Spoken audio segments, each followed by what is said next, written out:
다음은 이렇게 우리가 모아둔 데이터를 어떻게 활용할 것인가에 대해서 데이터를 이해하고 분석하는 방안에 대해서 알아볼 텐데요.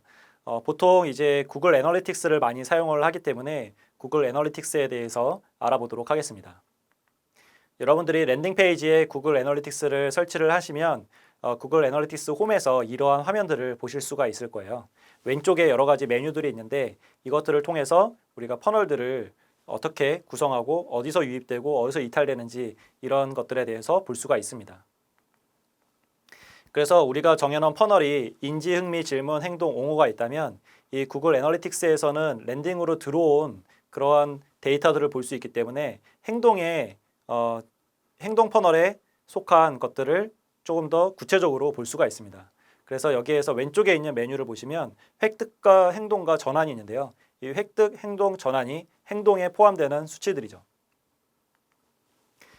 획득은 이러한 개요, 구글 애즈, 서치 콘솔, 소셜 캠페인 이런 메뉴로 구성이 되어 있고요. 행동 같은 경우는 행동의 흐름, 사이트 콘텐츠, 사이트 속도, 사이트 검색, 이벤트, 게시자, 실험 이런 것들을 해볼 수가 있습니다. 전환은 어떤 목표를 정해놓으면 그 목표로 전환이 잘 되고 있는지 아닌지를 볼 수가 있고요. 전자상거래가 있다면은 이 유입된 것이 전자상거래에 어떻게 영향을 끼쳤는지 이런 것도 볼 수가 있습니다.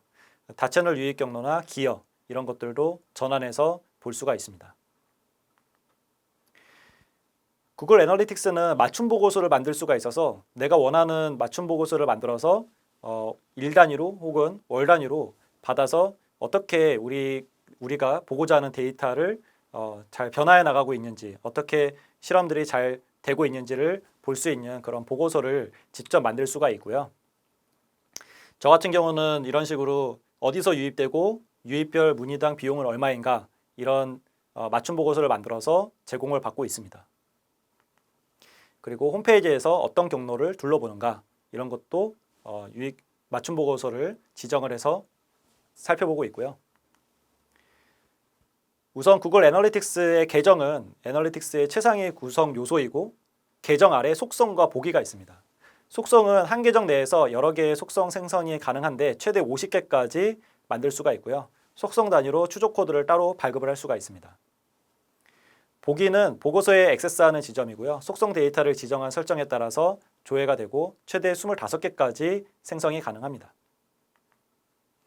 그래서 보통은 보기를 만들 때 3개를 만들어 놓고 시작을 합니다. 원시 데이터, 메인 운영, 테스트라고 해서 가장 기본적으로 보는 거는 메인 운영 보기를 통해서 보는데 메인 운영 보기는 약간 필터링이 돼서 회사 내부에서 유입되는 것은 제외를 시켜야 되고 검색 엔진 로봇의 유입을 필터링한 이런 데이터를 의미를 합니다. 원시 데이터는 이런 것까지 다 포함한 원시 데이터를 의미를 하고요. 코호트는 통계적으로 동일한 특성이나 행동 양식을 공유하는 집단을 의미합니다. 세그먼트라고 이해하시면 좋으실 것 같고요. 고객 세그먼트 할 때 고객군이라고 보시면 됩니다. 지금 위클리로 쪼개서 이렇게 봤는데요. 왼쪽에 나열되어 있는 이 날짜들이 일주일 단위로 쭉 나열이 되어 있습니다. 그리고 이 가로 쪽에 나열되어 있는 것은 0주, 1주, 2주, 3주에서 12주까지 쭉 나열이 되어 있는데요. 보시면은 첫 번째 주에 들어왔던 사람이 두 번째 주에 얼마나 남아있는가. 지금 빨간색으로 쳐놓은 그 박스 안에서 보시면은 6월 7일부터 6월 13일까지 들어왔던 사람이 첫 번째 주에는 367명이고 그 다음에는 139명이 들어오고 그 다음 주에는 62명이 들어오고 이렇게 쭉 되는 거죠. 그래서 여기가 하나의 세그먼트라고 보시면 됩니다. 그래서 이 6월 첫째 주에 들어온 사람, 둘째 주에 들어온 사람, 셋째 주에 들어온 사람 이런 식으로 비교를 해서 얼마나 많이 잔존해 있는지 혹은 얼마나 많이 유입이 됐는지 이런 것을 볼 수가 있고요.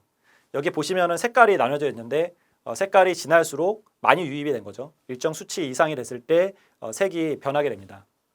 그래서 지금 파란색이 꽤 오랫동안 진한 파란색에 가는 두 번째 주 같은 경우는 잔존율이 굉장히 높기 때문에 이 주에 특별한 뭔가가 있었는지를 살펴보면 되겠죠. 그래서 여기 왼쪽에 보시면은 동질 집단 분석이라는 메뉴가 있는데요. 이 메뉴에 들어가서 여러 가지 필터를 적용을 시키면은 이 코호트를 볼 수가 있습니다. 그래서 이것을 숫자로도 볼 수도 있고요. 퍼센테이지로도 볼 수가 있어서요. 퍼센테이지로 보면은 조금 더 명확하게 보이겠죠. 이런 코호트 같은 경우는 보통 같은 달에 가입한 고객 혹은 같은 주에 가입한 고객 등 기간을 기준으로 코호트를 구분을 하고요. 리텐션을 분석할 때 코호트 개념을 활용합니다. 아까 말씀드렸던 리텐션이 굉장히 중요하다고 했는데요. 시간의 경과에 따른 리텐션 레이트를 변화를 파악할 수 있기 때문에 굉장히 유용한 개념이기도 합니다. 그래서 코호트 리텐션을 측정하고 모니터링하면 리텐션에 문제가 생겼을 때 원인을 찾고 대응을 할 수 있겠죠. 갑자기 사람들이 이탈을 많이 하는 그런 코호트가 있다면 왜 그런지 분석을 해서 거기에서 대안을 찾아서 사람들이 계속 리텐션을 높일 수 있도록 뭔가 장치들을 마련해야 할 겁니다. 그래서 여러분들은 여태까지 데이터에 대해서 우선 우리는 가설을 세워야 되고 실험을 해봐야 되고 그리고 보완을 해가는 그러한 일들을 계속 반복해서 해야 되는데요. 여기에서 가설을 세우고 나서 실험을 할 때 필요한 게 데이터이고요. 이 데이터의 결과를 가지고 우리가 통찰을 얻었을 때 보완해야 될 점이 있다면 데이터를 기반으로 해서 새로운 가설을 세워야 됩니다. 그래서 그 가설을 기반으로 해서 다시 실험을 하고 그 실험에서 나온 데이터를 가지고 보완을 하고 그 결과값을 가지고 다시 가설을 세우는 이러한 반복을 하면서 계속 확장해 나가는 방식을 사용했을 때 우리는 스타트업의 이런 사업을 계속 유지해 나갈 수 있는 거죠. 그래서 이런 데이터를 분석을 함으로써 우리 고객이 어떻게 반응하고 앞으로 우리는 어떻게 계획을 세워 나갈 것인지에 대해서 데이터를 통해서 알아보는 방법을 한번 배워봤습니다. 이 또한 여러분들이 하시다 보면은 굉장히 궁금하신 점이 많이 생기실 거예요. 실은 제가 더 많은 이야기를 드리고 싶지만 제한된 시간 때문에 더 많은 이야기를 드리지 못했는데요.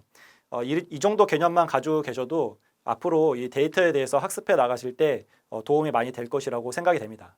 혹시나 궁금하신 점이 있으면은 이쪽 연락처로 연락을 주시면은 제가 답변을 드리도록 하겠습니다. 네, 강의 들어주셔서 감사합니다.